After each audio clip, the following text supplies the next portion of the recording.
Hi everybody, today is Wednesday, May 20th, and our English homework for today is we are going back to our English journal and we are going to correct, vamos a corregir nuestros diarios. So, por ejemplo, this is Maria's English journal.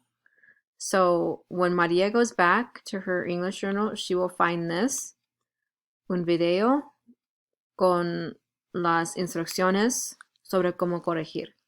All right, so if she clicks here to watch the video on how to correct her English journal, so you need to go back.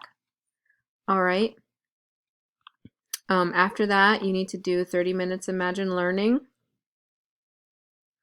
Okay. And that's all for today. I hope everybody has a great Wednesday, and mañana tenemos una reunión de Zoom.